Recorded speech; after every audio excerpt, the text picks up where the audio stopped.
Lecture 69 start करते हैं कैफ 1 का।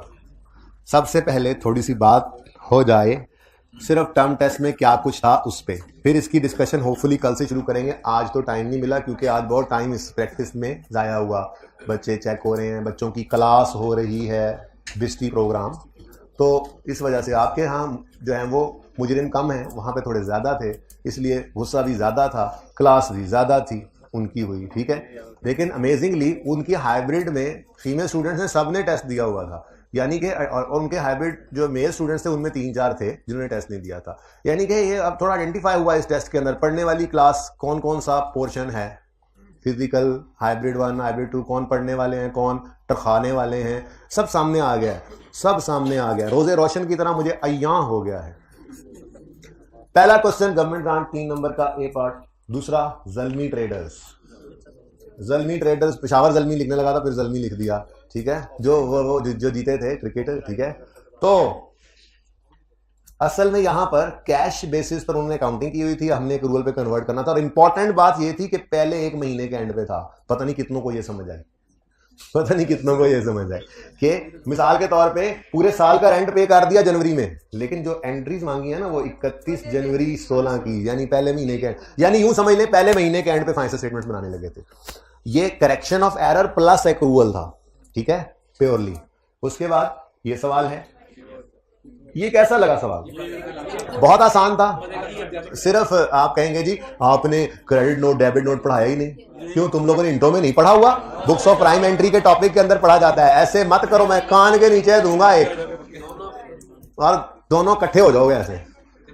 क्यों क्यों क्यों आपने नहीं पढ़ा था? मैंने तो इसकी डिस्कशन करनी है तो पढ़ाना है। लेकिन मेरे ख्याल में आईकैप भी इतनी इजाजत लेता है कि इंट्रो में जो पढ़ के आए हैं वो यहाँ पे टेस्ट हो सकता है। और उसके टेस्ट का मतलब ये नहीं होता कि बुक्स ऑफ प्राइम एंट्री का पूरा सवाल 10 नंबर का देगा आपको, बैड डाउटफुल डेट का पूरा सवाल देगा 10 नंबर का, बीआरएस का 12 नंबर का। उसका मतलब यही होता है कि जो कॉन्सेप्ट पढ़े हुए हैं यूज हो सकते हैं।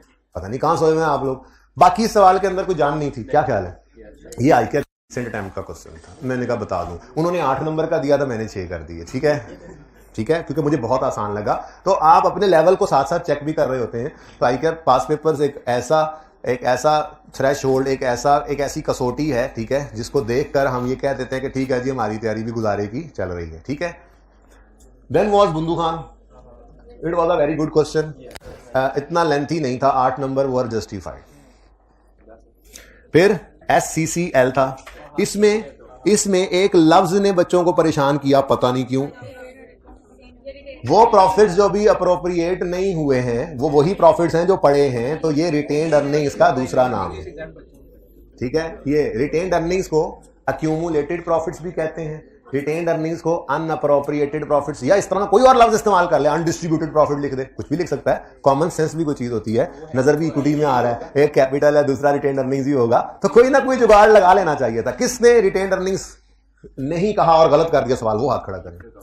लिख के काट दिया था, लिख के काट दिया था। वैसे बड़ा अफसोस हो रहा है यार खड़े हुए बच्चों को देखकर ना। उसके बाद अच्छा, बाकी सवाल में कोई जान नहीं थी, यह सवाल आपने अच्छे से किया हुआ है, ठीक है। और यहां पे सिर्फ ऑडिटेड अनऑडिटेड लिखा हो तो उससे क्या फर्क पड़ता है। ये MCQs थे, कैसे थे? आसान थे। MCQs होते ही आसान है, आपको बस अल्लाह हिदायत दे और समझाए। हम जो टॉपिक तैयार करते हैं उसके MCQs आप ही तो करते हो, मैं तो बस डिस्कस कर लेता हूँ। जैसे IS 1 के आज नहीं हुए, ठीक है, टाइम नहीं मिला, थ्योरी पूरी कर ली हमने, कोई चैप्टर में सिर्फ MCQs रह गए। बातें मत करें बेटा प्लीज, आपस में प्लीज बात करें, ठीक है। अच्छा जी, उसके बाद wow, that was a beautiful question. This was a heavy question actually, it may have been around 15 marks, 13 तक, ये 15 का भी हो सकता था, लेकिन इतना की था, बट सवाल अच्छा था। अब जाहिर सी बात है कुछ टफ क्वेश्चन भी तो होने चाहिए। ऐसे आप कहें कि बस देखो आईकैप का जो पर्चा होता है ना बच्चों, आईकैप का जो पर्चा होता है उसके अंदर यही अप्रोच होती है, यही थीम होता है। 30% तक आसान होता है, 30% मुश्किल और 30% बहुत मुश्किल, ठीक है। आपने आसान में अच्छे नंबर अबव 80-90% लेने होते हैं, मुश्किल में भी 60-70% और बहुत मुश्किल में भी पासिंग मार्क्स लेने का तरीका आपको सिखाया हुआ है। तो ऐसे आप परफॉर्म करते हैं, तो उसी तरह का पर्चा था। तो ये सवाल कितने बच्चों को अच्छा लगा? अच्छा लगा कुछ को? अच्छा जी, चलें, अच्छा सवाल भी होना चाहिए। उसके बाद गाजी, ये गाजी है तेरे पुरस्कार बंदे। नोट बनाने थे दो, जो अपने इस्तेमाल वाली प्रॉपर्टीज थी वो पीपी के नोट में गालिबन एक थी, और जो दूसरी दो थी वो इन्वेस्टमेंट। अलग अलग नोट, इकट्ठा नोट नहीं बन सकता, ठीक है। ओके, वैसे आपको एक बात बताऊं, ये भी आई कैट की लेटेस्ट अटेम्प्ट थी। ओके, अच्छा जी, तो ये इंशाल्लाह डिस्कस करेंगे 1 by 1। अभी तो सिर्फ एक रिव्यू आया कि जी ये तो कितने बच्चों को लगता है पास हो जाएंगे इंशाल्लाह? वाह, होना भी ऐसे ही चाहिए, इंशाल्लाह हो जाएंगे, इंशाल्लाह हो जाएंगे।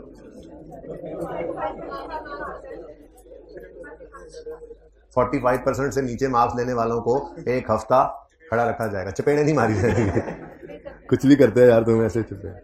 अच्छा जी, प्लीज कितने बच्चों ने ये जो रीड ओनली कहे थे इनको रीड किया? कुछ साइजेबल पोर्शन है, चलो 10-15 है। चले, इसमें से आप जिस चीज को सिर्फ पढ़ना काफी था वो मैं और कहूंगा ठीक है, बाकी में जो पढ़ाना है मैं पढ़ाता हूं। जरा क्विकली इसको देखते हैं, पेज नंबर 362 ओपन करें, इसको कंप्लीट करते हैं फटाफट। लेकिन एमसीक्यूज की डिस्कशन इसलिए नहीं की, मैंने ना क्लास से निकाल देना आप लोगों को। एमसीक्यूज की डिस्कशन इसलिए नहीं की क्योंकि प्रैक्टिस क्वेश्चन 1 भी हमारा अंडर कंस्ट्रक्शन था, CWIP था, उसको पूरा किया कंप्लीट, और फिर क्वेश्चन बैंक 1 का मैंने जो वर्किंग 1 होती है वो करवा दिया था, और फिर होमवर्क में उसको दिया कि ट्राई करके। जाहिर सी बात है कल वो मैं करवाऊंगा, ठीक है।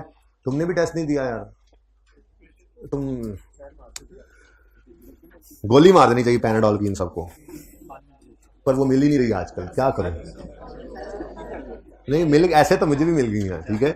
अच्छा सुने, फरनैल की, फरनैल क्या होता है? फिनाइल होता है, फरनैल। खामोश खामोश प्लीज भाई, प्लीज बाजी, प्लीज प्लीज सारे चुप कर दे, सुन लें। हाइब्रिड वाले भी चुप। क्या देख रहे हो पीछे? मैं क्या क्या, ये मेरी मर्जी की बात है, तुम्हारी मर्जी की बात है? मुझे शर्म आ रही थी इस बात से, तुम्हें आ रही है ये बात करते हुए शर्म? तो खुद देखो ना। अच्छा जी, ये भी आपस की बात है हमारी, उसे पता है, मुझे पता है, अल्लाह को पता है, आप लोगों को क्या तकलीफ है, हमारी आपस की बात है। तो तुम बस देखो ना किससे बात कर रहा हूं जी। अच्छा जी, ओवरव्यू बता दिया था, पढ़ा दिया था। लर्निंग आउटकम 2 सिर्फ रीड ओनली ही था। पर्पस एंड इंपॉर्टेंस में पढ़ना था इसको, चेंज इन इक्विटी में क्या होता है। हाँ, यहां पर 1-2 बातें मुझे बतानी थी। Examples of information provided in statement in equity में इंक्लूडेड होता है शेयर कैपिटल इश्यू होना, ये नजर आता है। रिडेम्पशन अगर हो जाए ड्यूरिंग द ईयर, जो सिलेबस से निकल गया आपके, लेकिन रिडेम्पशन का मतलब बता दिया आपको। Effect of changes in accounting policy and correction of prior year errors, IAS 8 में ये काम हमने कल कर भी लिया है।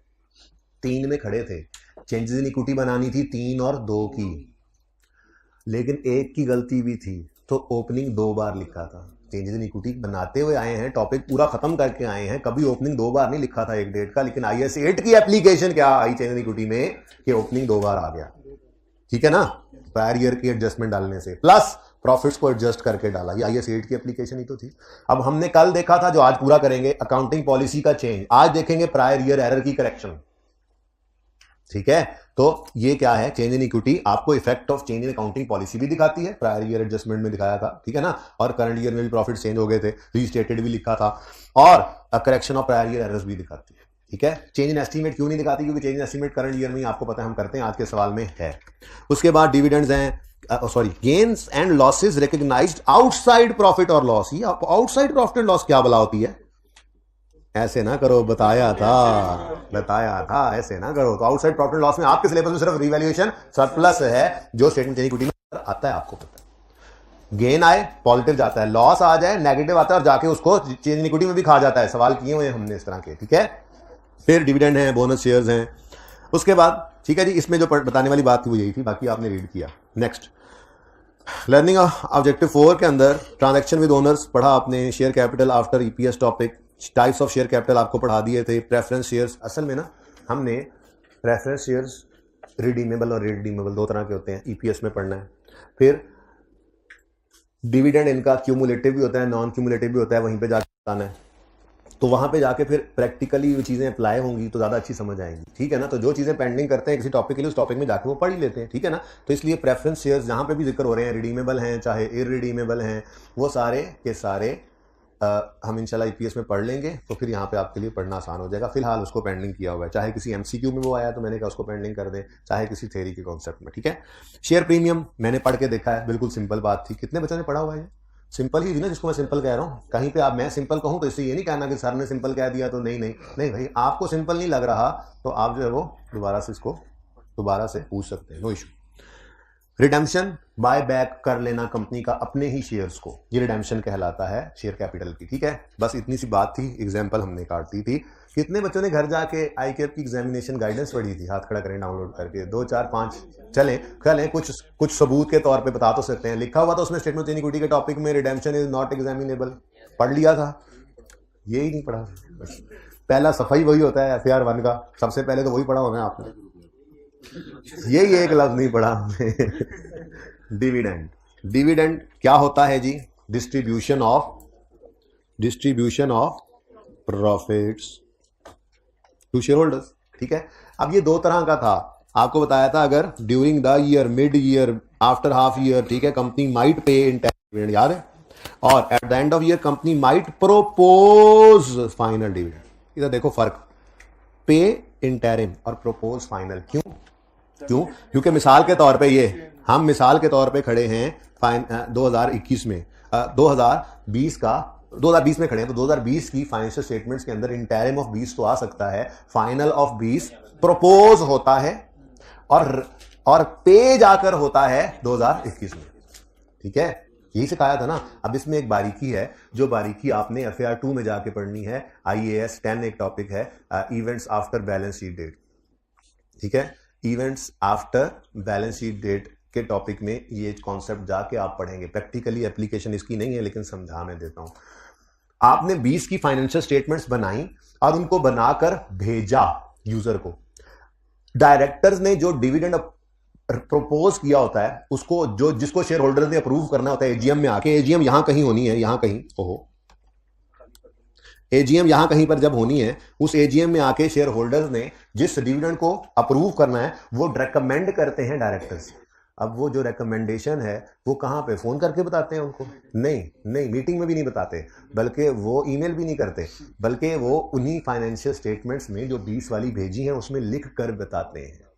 एंट्री नहीं की हमने 20 के फाइनल डिविडेंड की, एंट्री 20 में नहीं होगी, लेकिन 20 में मस्ट डिस्क्लोज करेंगे कि डायरेक्टर्स ने इतना डिविडेंड प्रपोज किया है। फाइनल स्टेटमेंट भेजी, भाई आप अब आए एजीएम में और आके इस पर डिस्कशन करें, वो फिर आते हैं उसको अप्रूव करते हैं। तो इसका मतलब ये हुआ कि फाइनल डिविडेंड उसूल वही है आज भी। भाई ये पीछे वाले भाई को आगे आ जाओ, भाई इस तरफ आ जाओ, भाई इधर आ जाओ मेरे दोस्त, वहां पे क्यों खड़े हो इतने नाराज होकर, इधर सामने आओ, बैग खोलो, भाई पढ़ाई करनी है आज खड़े होकर, ऐसे कैसे?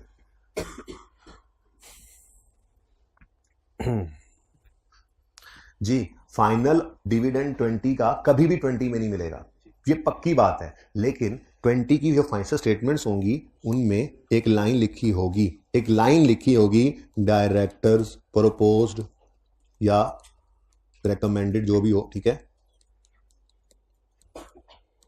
Final cash dividend of let's say 15%, ठीक है। अब ये लाइन फाइनेंशियल स्टेटमेंट में लिखकर भेजेंगे, प्रपोज किया। अभी इसकी एंट्री नहीं, ये पेमेंट कब होगी? 21 में, जब शेयर होल्डर्स अप्रूव करेंगे, ठीक है। तो ये एक ऐसी बारीक बात है जो FAR 2 के अंदर जाके आपने पढ़नी है और प्रैक्टिकली इसको देखेंगे भी सही, फाइनेंशियल स्टेटमेंट बनाते हैं इसको डिस्क्लोज भी करेंगे। लेकिन ये बात यहां पे चूंकि लिखी हुई है मैंने इसलिए आपको बता दी, ठीक है। बात समझ आई है? 20 का फाइनल 21 में ही होगा, जो पढ़ाया वो सही है, लेकिन 20 की फाइनेंशियल स्टेटमेंट में लिख कर भेज दो कि प्रपोज इतना कर रहे हैं डायरेक्टर, वो फिर अप्रूव होगा 21 में जब एजीएम होगी, और फिर 21 के अंदर ही उसको पे किया जाएगा। एंट्री उसकी 21 में ही आएगी, ठीक है, सही है। जर्नल एंट्री कहां होगी? फाइनल ऑफ 20 की, लेकिन डिस्क्लोजर कहां देंगे? 20 की फाइनेंशियल स्टेटमेंट्स, एक लाइन लिख देंगे, ओके। अब ये पढ़ें, तो इसलिए वो कह रहा था इंटरिम पे होता है, फाइनल प्रपोज होता है, और आगे वो कह रहा है the propose dividend is not accounted for. Accounted for का मतलब क्या होता है? जर्नल एंट्री करना। नॉट अकाउंटेड फॉर का मतलब नो जर्नल एंट्री, ठीक है। Instead it is disclosed in the notes to the accounts, यानी no journal entry only disclosure, okay. जिस साल का होता है उसकी बात हो रही है, ठीक है। तो एंट्री नहीं होगी, सिर्फ क्या होगा? डिस्क्लोजर। ये मैंने समझा दिया अब आपको, ओके।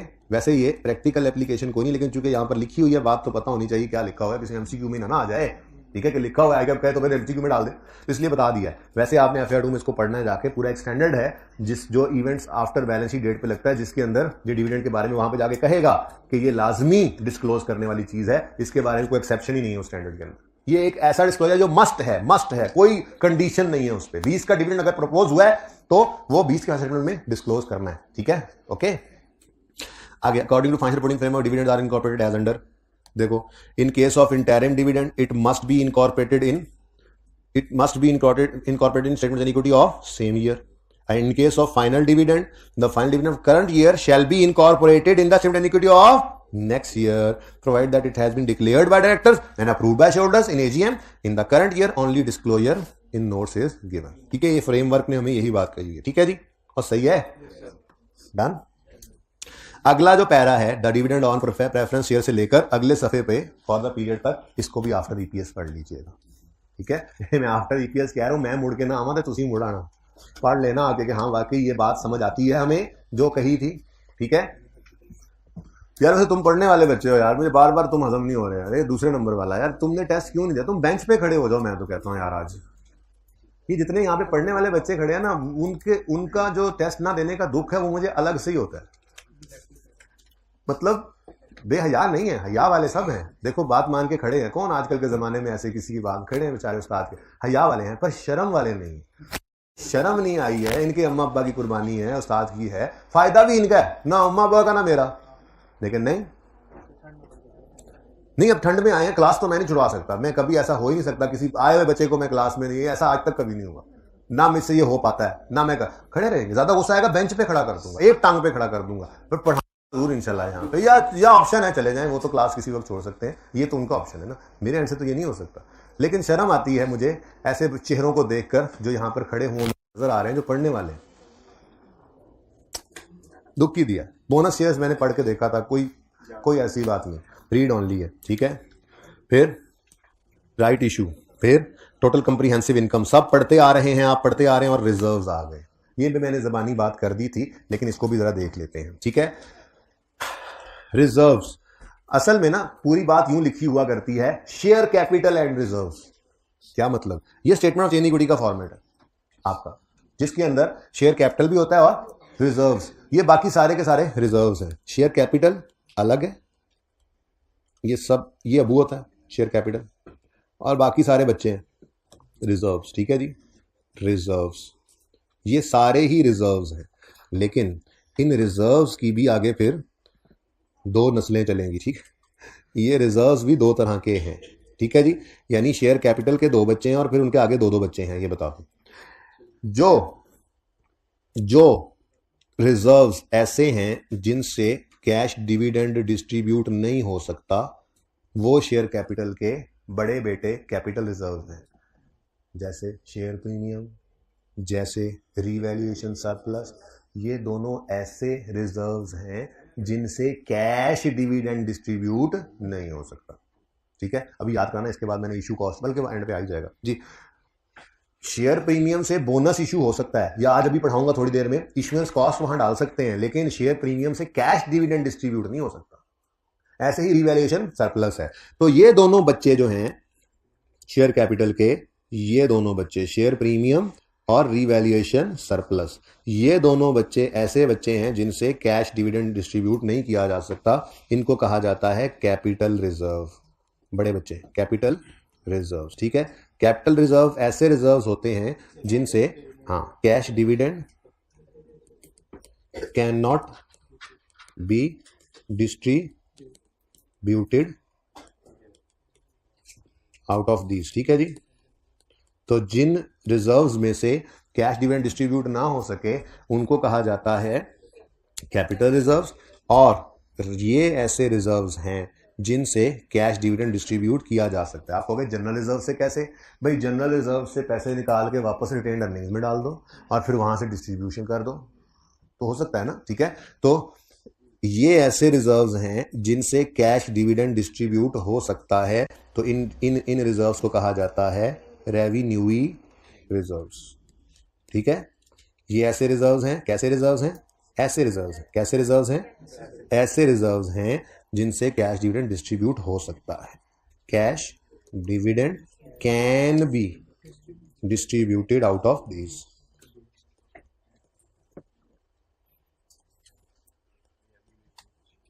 ठीक है बच्चों, बाकी वो चेंजिंग इक्विटी का फॉर्मेट है ना अपना, ओपनिंग बैलेंस आता है, फिर आगे चीजें चलती हैं, फिर क्लोजिंग, वो अपनी जगह है। लेकिन ये जो ऊपर हेडिंग चल रही होती थी ना कॉलमनर फॉर्म में, इसके बारे में ये थोड़ी सी डिस्कशन है, इसको नोट कर लीजिए, पिक्चर ले लीजिए। कौन कौन थक गया जो खड़े हैं उनमें से? अच्छा, किस किस को शर्म आ रही है?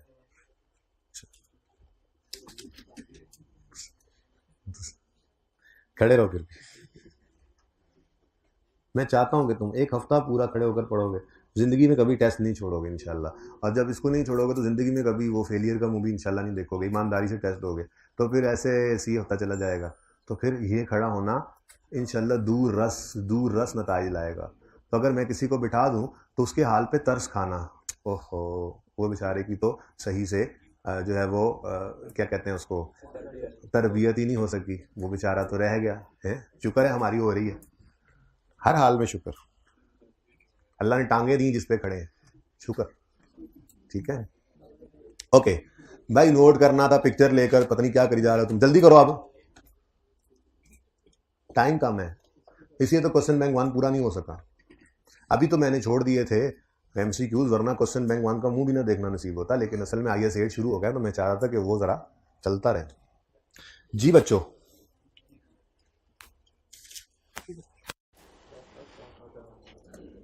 कितने बच्चों ने इसको घर पे पढ़ा था? ये कुछ ऐसी ही बात है, कुछ ऐसी ही बात है। चलो फिर मैंने नहीं पढ़ा, अच्छा अभी पढ़ लेते हैं। ओके जी, reserves are of two types, capital or revenue. Capital reserves are statutory reserves which a company is required to set by law and which are not available for distribution. Share premium, revaluation, contingency. Revenue reserves, the general reserves, are not statutory reserves consisting of profits which are distributable as dividend at the discretion of company. Profits are transferred these reserves by blah blah blah and blah blah blah and blah blah blah. ये सारी entries आपको आती थी। ये entries मैंने ना कल जज्बात में आके एंड तक लाइन लगा दी थी, लेकिन ना वो असल में आखिरी एंट्री पे ना नंबर मिस हुआ था, तो वो एंट्री हमारी है, वो भी मिस होगी साथ ही, ठीक है ना। तो एंट्री नंबर 10, 11, 12, 13 ये आपके सिलेबस से अब निकल चुकी हैं, ठीक है, ये नोटिस हैं, ठीक है। और नीचे वाले जो अंग्रेजी लिखी हुई है वो भी उसी से रिलेट करती है, वो भी नोटिस है, ओके। अब रहेगी इश्यू, शेयर इश्यू की कॉस्ट। मैं इसको ले गया था वहीं पे जहां पे हमारी वो सारी बातें चल रही थी, उसके अंदर जाके मैंने इश्यूएंस की एंट्री आपको सिखाई। पहली बात, शेयर्स इशू करने पर कोई कॉस्ट आ सकती हैं क्या? जी बिल्कुल, शेयर इशू करने हो तो बहुत सारी स्टैट्यूटरी रिक्वायरमेंट्स होती हैं, आप उसके लिए किसी लीगल एडवाइज़र को हायर कर लेते हैं, किसी वकील को, किसी चार्टर्ड अकाउंटेंट को, वो अपनी फीस लेगा। फिर उसके बाद बहुत सारी स्टैट्यूटरी फीसेज होती हैं, लॉ के अंडर कुछ फीसेज होती हैं, वो भी आपको भरनी पड़ती हैं, वो भी कॉस्ट्स हैं। और इस तरह की और बहुत सी डायरेक्टली एट्रीब्यूटेबल कॉस्ट होती हैं जिनको आप इशू कॉस्ट कह सकते हैं फॉर इक्विटी, यानी अगर शेयर्स इशू ना करते तो ये कॉस्ट भी इनकर ना होती, ठीक है, सही है, सब कायम हो, खड़े रह सकते हो। हाँ, गिरने वाला कोई हो तो हाथ खड़ा करे, जो गिरने वाला है वो हाथ खड़ा करे। गिरने वाले हो तुम, सबसे फ्रेश नजर आ रहे हो, तुम्हें शर्म नहीं आई ये बात करते हो कि मैं गिरने वाला हूँ? इसमें सबसे एंड पे भी आए हो तुम, नहीं एंड पे एक और आया, सचमुच गिरने वाले नहीं, देखो ना फिर अब चेहरा बताते हैं। और कोई जो गिरने के करीब हो गया वो है, ये आप इसके वकील ना बनो, अपना बताओ तुम्हें क्या है, तुमको मैं हिम्मत में हूँ, मैंने पास करना है सीए को, हर पर्चे को, और इसको भी एसी अटेम्प्ट में, इसलिए मैं तो खड़ा होकर अपनी सजा भुगतूंगा। और जज्बात में आके ऐसे बच्चे भी खड़े हो जाएंगे क्लास में जिनको मैं शायद बिठा चुका हूँगा, वो कहेंगे नहीं नहीं हम भी ये सजा लेंगे, हमें भी पता लगे कि कितने 100 है। अच्छा, तो इशुएंस ऑफ 5 है शेयर्स इशू करने पर मतलब ऐसी कॉस्ट जो हम शेयर्स इशू ना करते तो होती ही ना, उनको इशुएंस कॉस्ट कहेंगे। अब वो इशुएंस कॉस्ट है, एक्सपेंस है, खर्चा है, उसकी एंट्री होती है, सिंपल एंट्री होती है, एक्सपेंस डेबिट और कैश क्रेडिट, सिंपल, ठीक है। अब स्टैंडर्ड्स ये कहते हैं और अकाउंटेंट्स इस नतीजे पर पहुंचे कि देखें भाई, ये जो एक्सपेंस है, ये जो भाई ये जो एक्सपेंस है, ये जो कॉस्ट है, ये कॉस्ट शेयर्स इशू करने की वजह से आई है, तो इसको प्रॉफिट एंड लॉस के अंदर एज एन एक्सपेंस चार्ज करना मुनासिब नहीं है, बल्कि जिस चीज़ की ये कॉस्ट है उसी को चार्ज करो। हमने कहा कॉस्ट तो ये इक्विटी इशू करने की है, तो उन्होंने कहा ठीक है फिर इक्विटी को ही चार्ज कर दो। तो हमने कहा इसका मतलब हम यहाँ पर एक्सपेंस बढ़ाने से प्रॉफिट ही कम करना था ना, तो वही प्रॉफिट्स हमारे पास इक्विटी में कहाँ पड़े होते हैं, रिटेन्ड अर्निंग्स में। तो इसका मतलब हम अकाउंटेंट्स क्या करते हैं, हम इसे, ये इतना गुस्से वाला नहीं तो ना यार, कहाँ गया यार, ये जी। तो इस एक्सपेंस को हम, ठीक है, कहाँ चार्ज कर दिया करते हैं, रिटेन्ड अर्निंग्स को। अब रिटेन्ड अर्निंग्स कम हो तो मतलब प्रॉफिट्स ही कम हुए हैं, एक्सपेंस ही चार्ज हुआ है। तो इशुएंस, शेयर इशुएंस की जो कॉस्ट होती है, इक्विटी इशू करने की जो कॉस्ट होती है, उसकी एंट्री हुआ करती है retained earnings debit cash credit, ठीक है। यहां पे भी कॉर्पोरेट लॉ ने कहा है, अच्छी कॉर्पोरेट प्रैक्टिस ये है कि शेयर प्रीमियम को जैसे बोनस के लिए यूज करते हो वैसे इसके लिए भी यूज कर सकते हो, ठीक है। क्योंकि शेयर प्रीमियम का और कोई इस्तेमाल तो है नहीं। तो आपके सिलेबस में यही दो चीजें हैं जो शेयर प्रीमियम में से भी इशू कर सकते हैं अदर देन रिटेन्ड अर्निंग्स। एक है बोनस शेयर्स इशू करना, दूसरा इशुएंस कॉस्ट को। तो और के साथ ये एंट्री शेयर प्रीमियम में भी हो सकती है, share premium debit cash credit. Again दोनों एंट्री सही हैं, अगेन दोनों पे पूरे नंबर मिलेंगे। तो इसलिए किसी सोल्यूशन में अगर आपकी एंट्री रिटेन्ड अर्निंग्स वाली हो, अदर शेयर प्रीमियम वाली हो, तो फिर कोई फर्क नहीं पड़ता, दोनों में नंबर मिलेंगे। अगली बात, वही वाली बात, अगर सवाल एक्सप्रेसली कह दे इशुएंस कॉस्ट को शेयर प्रीमियम में से निकालना है, तो फिर आपके लिए मजबूरी है दूसरी वाली एंट्री करना। और तीसरी बात, सेम वही वाली बात के मिसाल के तौर पे आपके पास शेयर प्रीमियम में पड़ा है 50 रुपये, रिटेन्ड अर्निंग्स में पड़ा है लेट्स से 780 रुपये, ठीक है, और आपने इशू कॉस्ट इनकर की लेट्स से 110 रुपये। अब शेयर प्रीमियम में 50 पड़ा है, वो निकाल के बाकी 60 रिटेन्ड अर्निंग से भी निकाल सकते हो अगर शेयर प्रीमियम यूज कर रहे हो। तो ये सारी बातें बिल्कुल बोनस इशू जिस तरह से हैं, जिस तरह से उसमें थी, बिल्कुल वैसे ही है, ठीक है ना। ओके, तो ये एक नई चीज आज हमने पढ़ी, इसकी पिक्चर भी ले लें। जैसे ये दो चीजें अभी तक शेयर प्रीमियम को हिट कर सकती हैं, वरना शेयर प्रीमियम नहीं हिलता। एक बोनस इशू के लिए यूज कर लो, दूसरा इशू कॉस्ट के लिए यूज कर लो, ठीक है। ओके, नोट करें, मतलब पिक्चर ले। पिछली क्लास में आपसे ज्यादा बच्चे खड़े थे और उनको मैंने आखिरी 15 मिनट बिठा दिया था, तो आप लोगों को मैं डिस्काउंट देता हूं, 20 मिनट पहले बिठा दूंगा, डन होगा, ठीक है। अब सिर्फ आपने मजीद आधा घंटा खड़े रहना।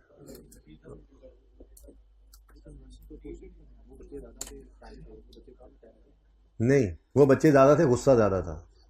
उसमें 115 बच्चों ने टेस्ट दिया है, आपकी क्लास में 155 ने टेस्ट दिया है, तो लीड भारी है, गुस्सा कम है। बस ये पढ़ने वाले इसमें ना खड़े होते ना, तो शायद जो ना पढ़ने वाले रूटीन के आदि मुजरे में उनको बिठा ही देता, तो गुस्सा उन पे ज्यादा होता है। लीगल है, इलीगल क्यों है redemption? Buy back of shares legal है, कहता इलीगल है। अच्छा, अब चलते हैं हम, ये बात होगी इशुएंस। अब ये एंट्री देख भी लो जाकर, ये एंट्री हमारे चेंज इन इक्विटी के चैप्टर में जहां पे हम थे, ये एंट्री उन्होंने शेयर प्रीमियम एग्जिस्ट करता है, तो ये एंट्री गलत नहीं होगी, share premium cost if share premium does not. अच्छा, ये दो एंट्रीज बनती थी जी, इसको ना सही कर लेते हैं। असल में ना ये पता नहीं ऊपर होना चाहिए था, लेकिन चूंकि ये सिलेबस से निकल गया तो इस जगह को हम इस्तेमाल ही कर लेते हैं, ठीक है। थोड़ा सा इसको चेंज कर लेते हैं। Issue cost if share premium, सवाल जो आई कैप लिखना चाहता हूँ इस तरह से था, share premium does not exist, उसकी एंट्री बनेगी ये वाली, रिटेन्ड अर्निंग्स वाली। Issue cost if share premium exist, nation नीचे दी हुई है। अच्छा, वो ऊपर वाली एंट्री भी हम काट, हो वाह जी वाह, ऐसे ही मैं एड्डा औखा हो रहा हूं, ये कटा ही रहना चाहिए। सॉरी जी, ये नरेशन है, मुझे लगा हेडिंग्स है, असल में ना ये भी एंट्री पड़ी थी, असल में यहां तक रोकना था। और ये ना ना ना ना आपने काटा होगा, मैंने तो देखो, मैंने कहा था इस तरह से काट दो, ये देखो है। अच्छा, ये ऊपर वाली एंट्रीज ना है, नीचे वाली हाँ है, नंबर्स मिस्ड थे जी, ठीक है। तो ये 14 है और ये 15 है जी, सही हो गया। लो भाई, अच्छा अब चुप करके नोट कर लो, बहुत ही गल्ला ना करो। कंट्रोल जी तो मैं तो रबर इस्तेमाल कर रहा हूं, ये नरेशन, ठीक है जी। ओके, लेकिन आपको क्या जरूरत है, अगर इसे यहां से ना भी पढ़ें तो आपको मैंने नोट करवा दी एंट्री और के साथ, ठीक है। असल में ना अच्छी प्रैक्टिस ये है कि शेयर प्रीमियम पढ़ा हो तो बोनस इशू हो या इशू कॉस्ट हो, उसको पहले शेयर प्रीमियम से निकालें। तो अच्छी प्रैक्टिस है। हो सकता है किसी वक्त में जाकर मेरे को बस लाजमी पहले शेयर प्रीमियम यूज कर लिया करो, लेकिन तब तक नहीं जब तक अच्छी तरह से मुझे भी लगता है पक्का पक्का पक्का एंट्रीज को जब याद कर लेंगे ना, तो फिर एक एंट्री इस तरह करनी है उस तरह करनी है, वो आपके लिए कोई मसला नहीं होता। ठीक है, तो बहरहाल प्रैक्टिकली जिंदगी मैंने कहा है, जब भी आपको शेयर प्रीमियम पड़ा हो और बोनस इशू या इशू कॉस्ट आए तो उसको शेयर प्रीमियम में से निकालना। खुश होंगे आपको आपकी फाइनेंशियल स्टेटमेंट को देखने वाले यूजर्स के। अच्छा समझदार अकाउंटेंट था, अच्छी कॉर्पोरेट प्रैक्टिस उसने इस्तेमाल की। अच्छा जी, प्रेजेंटेशन लाजमी पढ़िएगा, इंपॉर्टेंट है। Effect of change in accounting policy IAS 8, effect of correction of prior year IAS 8, ये हमारा इन प्रोसेस है। इसको लिख लो, ये IAS 8 के 1-2 दिन और आज का दिन कल का दिन गुजरने, तो उसके बाद ये भी आप आगे पढ़ सकते हो, फिर कोई मसला नहीं रहेगा इंशाल्लाह। ठीक है, फिर कल मैंने आपको एरर करेक्शन नोट भी पढ़ा देना है, आज तो चेंज इन पॉलिसी का नोट बनाना है। ठीक है, फॉर्मेट आपने पढ़ लिया होगा, बाकी अब रह गए हैं MCQs। तो होमवर्क 1 अभी भी क्या है, स्टेटमेंट चेंज इक्विटी के टॉपिक के MCQs। मोबाइल लेस आधे घंटे का काम, मोबाइल लेस आधे घंटे का काम है। ये 20-30 MCQs जो पढ़े हैं ना, जितने भी हैं, ठीक है, ये होने छोटे छोटे MCQs हैं। मोबाइल्स को साइड पे रखें, आधे घंटे में ये सारे MCQs आप कर लेंगे इंशाल्लाह। ओके, जितने आधे घंटे में हो जाए मोबाइल साइड पे रख के बस वो कराना, और बताओ। ठीक है, इंशाल्लाह सारे हो जाएंगे। असल में ना पता है बच्चों, आप लोगों को ये पता नहीं है, बात सुने, कि आप लोग घर पे जाके जो पढ़ते हैं ना, बेटा बड़ी अहम बात कर रहा हूं, सब सुने। जब घर पे जाके आप पढ़ते हैं ना, तो आप साथ जो मोबाइल यूज करते हैं, उसकी वजह से आपका वो बैठने वाला टाइम बढ़ जाता है। फिर उसके बाद जो आपकी एक्स्ट्रा करिकुलर एक्टिविटीज होती हैं, उनके लिए आपका टाइम बचता नहीं है। तो उससे बेहतर है मोबाइल को किसी खूह में फेंक कर, वेल में, ठीक है, आप लोग उस टाइम को पढ़ाई के लिए इस्तेमाल करें। जो काम आप 2 घंटे में करते हैं, लिखवा लें मुझसे, वही काम 1-1.25 घंटे में हो जाएगा। अब जब आप मोबाइल लेस होकर होमवर्क करेंगे जाके, हर पर्चे को 3 पर्चे रखे हैं तो 4 घंटे टोटल, बस इससे ज़्यादा का टाइम नहीं लगेगा आपका। उसके बाद आपके पास खुला टाइम है, आप क्रिकेट खेलें, आप दोस्तों के साथ गपशप लगाएं, आप वालिदैन को टाइम दें, घर वालों को टाइम दें, आप नमाज खाने का टाइम तो वैसे ही निकला होता है ना, ये पढ़ाई के टाइम में से भी आपको अच्छा टाइम मिल जाए, आप फ्रेश भी हो जाएं। तो मोबाइल से जान छुड़ा लें जितना जल्दी। कम से कम होमवर्क का टाइम जो घर पे बैठे ना, 4 घंटे के लिए मोबाइल ऑफ कर दिया करें। ठीक है, 4 घंटे मोबाइल ऑफ करके फ्लाइट मोड पे लगा लें या जो भी करें, आपने उसको यूज नहीं करना है और 4 घंटे होमवर्क करना है। बाकी का टाइम आपको स्पेयर हो जाएगा, आप उसमें बहुत कुछ कर सकते हैं, आप फ्रेश रह सकते हैं। ठीक है, ओके, हॉस्टल वाले लूडो खेलो, ताश खेलो, जो भी कर दे हो, पर पहले होमवर्क मोबाइल लेस होकर करो। ठीक है, ओके, 80 भी तो CC कभी पता है सब। ठीक है जी, इसका मतलब ये, उसका मतलब वो, ये कल वाला सवाल है जितना आप लोगों ने कर लिया था। ठीक है, सवाल क्या था? 2003 में वापस आ जाएंगे, आइए सेट शुरू हो गया दोबारा, 20 मिनट रह गए। 7 वाले क्यों जगाएं, खुद जागे जी। ये इसी ऊपर करवा दें, उतार के सीलिंग के अंदर लगवा दें, ऊपर करवा दें यार। और इसको ना 24 पे भी करवा दें, 23 पे। ठीक है, ये भी 23 पे और वो है। अच्छा ये सुने, इनमें से एक बंद भी करवा दें। अच्छा सुने यार प्लीज, 2003 में बोरिंग कॉस्ट का स्टैंडर्ड बदला और उसने कहा आपने अब बोरिंग कॉस्ट को कैपिटलाइज किया करना है। कंपनी प्रीवियसली एक्सपेंस आउट कर रही थी, उसने कहा हम कैपिटलाइज करेंगे।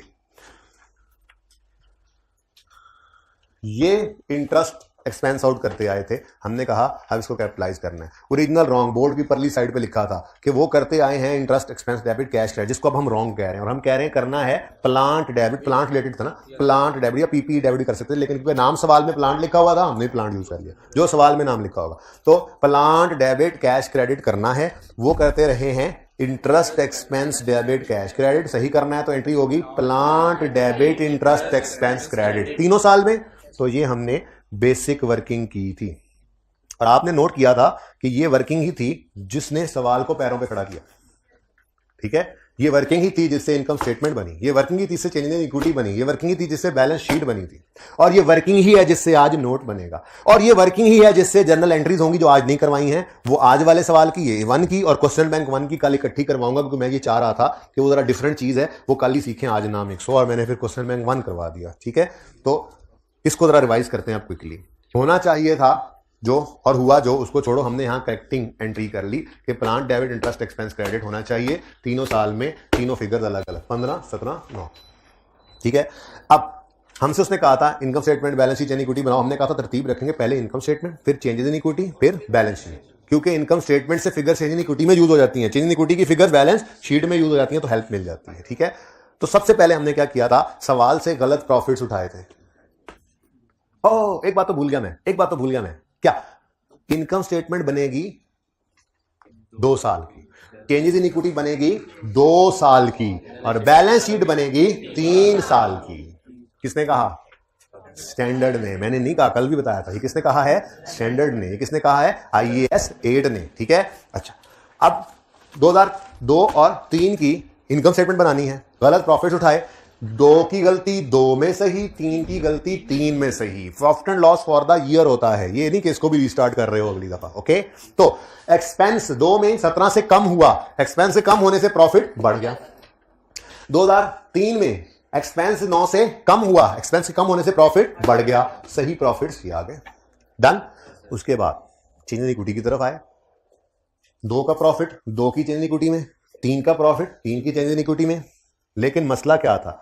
मसला ये था कि हमारे 2 की गलतियां तो 2 में सही हो गई थी, 3 की गलतियां 3 में सही, लेकिन सवाल में इससे पहले सालों की भी गलतियां थी, और 4 तो भी आया नहीं ना, इससे पीछे की बात ही हो सकती है। तो हमने 3 की गलती कहां सही कर दी?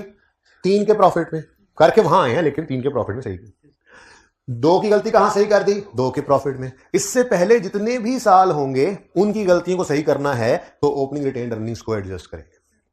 यानी अगर 2 साल की जो 2 हमारे 2 रेलेवेंट साल हैं, 3 और 2, इससे पीछे भी अगर कोई मसला है तो उस मसले को सही करने के लिए ओपनिंग बैलेंस रिटेन्ड अर्निंग्स का है तो ओपनिंग 2 बार आएगा और एक लाइन सिर्फ ऐड करेंगे, प्रायर ईयर एडजस्टमेंट। अब इसमें जितने मर्जी साल हैं उनको नेट करके एक ही बार शो करना है। किसी साल में एक्सपेंस बढ़ा, किसी में कम हुआ, किसी में बढ़ा, किसी में कम हुआ, फिगर्स नेट करके एक ही फिगर प्लस या माइनस की यहां पर आया करेगी। ये IAS 8 की एप्लीकेशन है जो स्टेटमेंट इक्विटी के अभी मैं थ्योरी में पढ़ा के आ रहा हूं। क्या IAS 8 अप्लाई होता है? यही तो अप्लाई हुआ।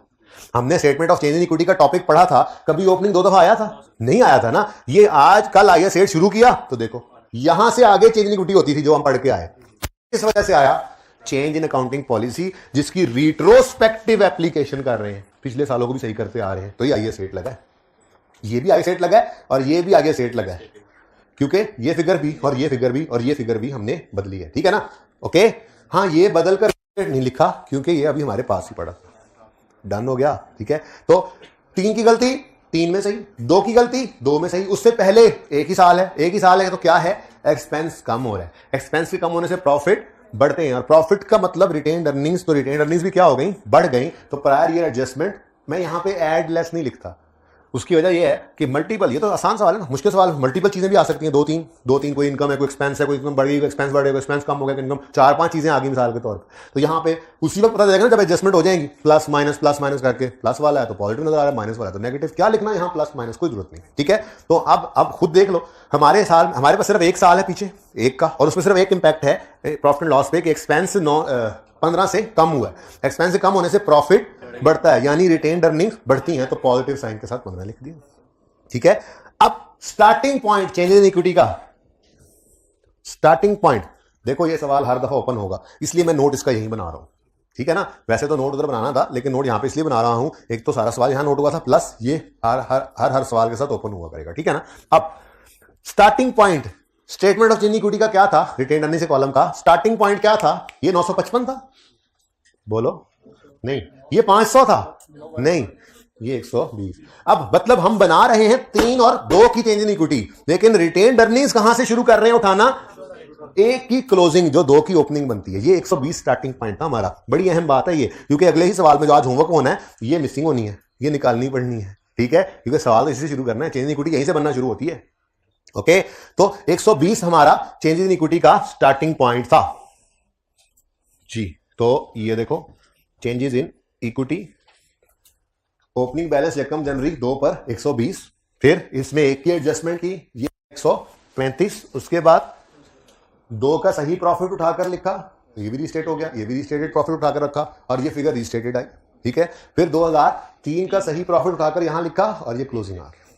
ठीक है, अब हम गए बैलेंस शीट बनाने, तो बैलेंस शीट के अंदर रिटेन्ड अर्निंग्स रिक्वायरमेंट सी से एज इट इज उठकर आ गए। ठीक है, ये कल वाली रिवीजन चल रही है अभी तक। ठीक है, 135 2001 में, लेकिन रीस्टेट होगी ये फिगर।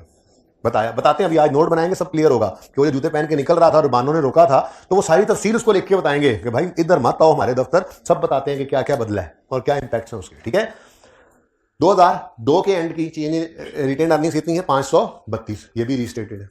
2003 की 900, तो ये एज इट इज फिगर्स यहां से मिल गए। ठीक है, नंबर 1 ये बनाया था, नंबर 2 ये बनाया था, कल नंबरिंग भी की थी, नंबर 3, ठीक है। और प्लांट मैनुअली सही करना पड़ा, कोई वर्किंग नहीं की हुई थी, तो प्लांट में हमने क्या किया, सबसे पहले गलत फिगर्स बैलेंस शीट से उठाए, ठीक है। और जो बात आपको कल समझ आ गई थी क्या, ठीक है, 2001 की बैलेंस शीट बना रहे हैं ना, तो 2001 में प्लांट 15 से बढ़ा, ठीक है। तो 2002 और 3 में इसका इंपैक्ट फौरन डाल दो, क्यों, क्योंकि हमारे क्लोजिंग से उसने ओपनिंग नहीं बनाया, उसने अपने वाले क्लोजिंग से अगले साल का ओपनिंग बनाकर काम किया होगा, तो वो ये जो 15 के इंपैक्ट हम डाल रहे हैं उसके अगले सालों में ये नहीं डल जाता।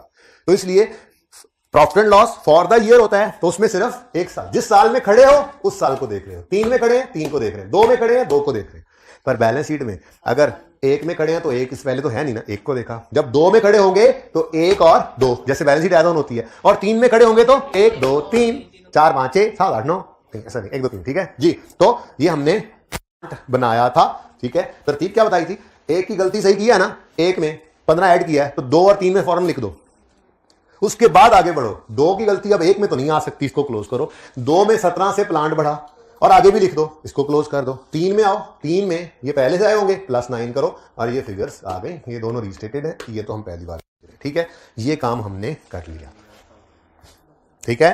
अब ये जो आपने रीस्टेटेड लिखा है, क्या ये रीस्टेटेड इस इनकम स्टेटमेंट की हर आइटम को रीस्टेट कर देगा? सेल भी बदलेगी, कॉस्ट ऑफ सेल भी, सेलिंग एक्सपेंस भी, एडमिन एक्सपेंस भी, सब कुछ बदल जाएगा, या सिर्फ इंटरेस्ट एक्सपेंस बदलेगा और प्रॉफिट बदलेगा? यूजर को बताएंगे, ठीक है। रीस्टेटेड लिख दिया, क्या शेयर कैपिटल भी बदल रहा है, शेयर प्रीमियम भी बदल रहा है, क्या लायबिलिटीज बदल रही हैं, क्या सारे एसेट्स बदल गए हैं? नहीं, सिर्फ प्लांट में चेंज आई है और रिटेन अर्निंग में चेंज आई है, अभी यूजर को बताना है, ठीक है ना। तो ये जो रीस्टेट ऊपर लिखते हैं इसके लिए नोट बनाते हैं, ठीक है। उस नोट की हेडिंग होगी, क्या किया है, हुआ क्या था, ये अकाउंटिंग पॉलिसी चेंज हुई थी, तो इसका जो नोट बनेगा उसको कहा जाता है चेंज इन पॉलिसी। नोट का नाम क्या है, चेंज इन अकाउंटिंग पॉलिसी या चेंज इन पॉलिसी। तो ये heading they, company name, notes of financial statements for the year ended 31 दिसंबर 2003, ठीक है। और नोट का कोई नंबर भी बता दें। डिपेंडेंट बच्चों ने लिखा 9, इंडिपेंडेंट बच्चों ने कहा था 9, ओके। अच्छा यार 9 ही कर लो जी, मुझे मिटा के लिखना पड़ेगा, उस्ताद को तकलीफ देना चाहोगे हैं? चेंज इन पॉलिसी तुम 5 लिख लेना। अच्छा लिख लो जल्दी से, क्योंकि अगली अंग्रेजी आपने लिखनी है, अगली सवाल से लिखनी है, पर आपने लिखनी है, मैंने जस्ट बोलनी है। पिछली क्लास में लिखी थी, उसको छुपाया हुआ है, अभी आप लिख लोगे तो मैं ऐसे करके रब करूंगा और सब कुछ सामने आ जाएगा जो अभी आपको डिक्टेट करवाना है, ठीक है जी। अब भाई यूजर को बताएं चेंज इन पॉलिसी क्या हुआ है, सवाल में से ही डाटा उठाएंगे, कोशिश करेंगे जरा कम लिखें, लेकिन आज जरा ज्यादा लिखा गया, कोई बात नहीं, लिखो ड्यूरिंग द ईयर, हाँ ऐसे यहां से लिखो, ड्यूरिंग द ईयर 9.1 नहीं, 9.1 नहीं, बस नीचे अंग्रेजी लिखना शुरू करो यार। ड्यूरिंग द ईयर लिखना, वो बाद में 9.1 लिख देंगे, फिलहाल छोड़ो। ड्यूरिंग द ईयर, सवाल सामने रखता हूं मैं, a revised IFRS on borrowing cost was published during the year, a revised, ये सवाल सामने मेरे यहां से देख रहा हूं, सब लिखें please. During the year a revised IFRS on borrowing cost was published which required that,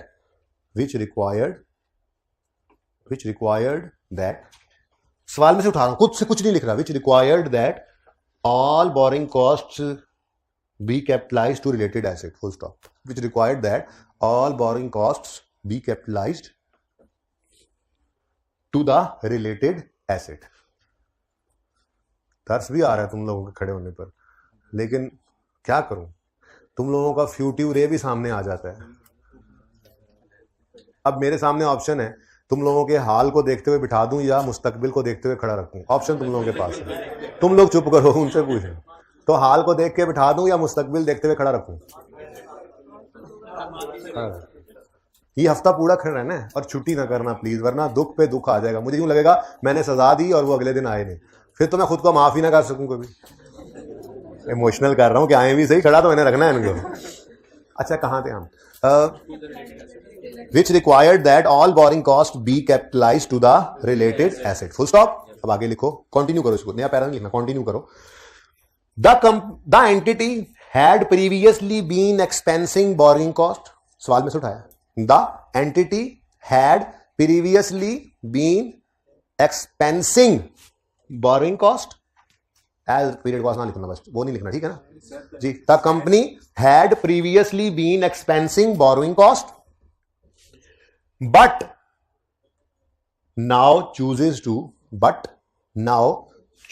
to capitalize borrowing cost, but now chooses to capitalize the borrowing costs from earliest date possible, full stop, from earliest date possible। ये ज्यादा लंबी बात होगी, इतनी लंबी लिखते नहीं है, लेकिन आज पहला दिन था तो इसलिए ज्यादा लंबी बात लिखवा दी। ओके, इसको शॉर्ट कर सकते हैं, वो फिर किसी को बता दूंगा। अर्लीस्ट से ही कर रहे हैं, अर्लीस्ट मतलब पास की, अर्लीस्ट जी। अच्छा, ये छोटी सी लाइन भी लिख सकते थे, during 2003 revise IFRS was published which required company to capitalize borrowing costs and company decided to change the policy। थोड़ा शॉर्ट हो सकता है, लेकिन आज पहला दिन था तो जरा सारी अंग्रेजी लिखी कि ऐसे अब सवाल से उठा लो, ठीक है, डन। अच्छा, अब ये तो है सवाल से उठाई हुई लाइन, अब एक लाइन आप अपनी तरफ से ऐड करेंगे। देखें, आपकी इस अकाउंटिंग पॉलिसी के चेंज होने से बहुत कुछ बदल गया, प्लांट बदला, इंटरेस्ट एक्सपेंस बदला, प्रॉफिट बदला, रिटेन्ड अर्निंग्स बदले, ठीक है। तो ये कौन कौन सी चीज बदली है, ये यूजर को बताना है। ये नहीं कि सारी 2002 रीस्टेट हो गई है, सारी 2003 रीस्टेट हो गई है, सिर्फ चंद एक आइटम्स जो हमने हिट किए हैं वही रीस्टेट हुए ना, ठीक है। तो अब आपने एक लाइन अपनी तरफ से ऐड करनी है, ये देखो ऐसे, और चल ये वाला चल रहा है, ठहर जाओ, स्ट्रोक नहीं है ना, स्ट्रोक,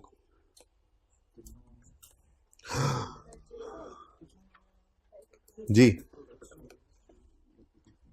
यही आपको लिखवाया है मैंने। During 3 revise IFRS on borrowing cost publish that revise blah blah blah blah previous possible, यहां तक लिखा हुआ है।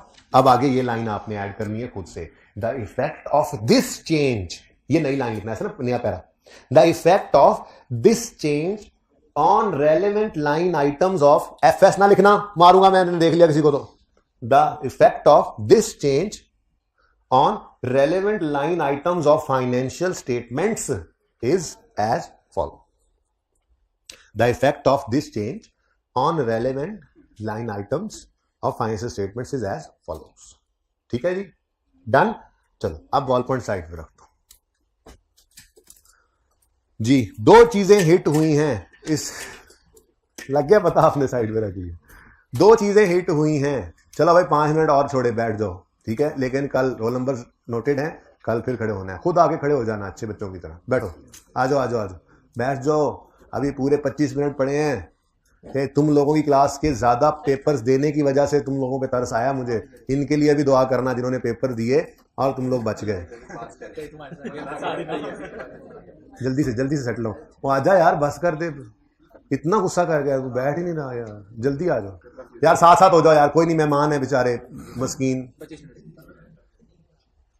ओके जी, the effect of this change, जो हमने पॉलिसी चेंज किया है, on relevant line items of financial statements is as follows.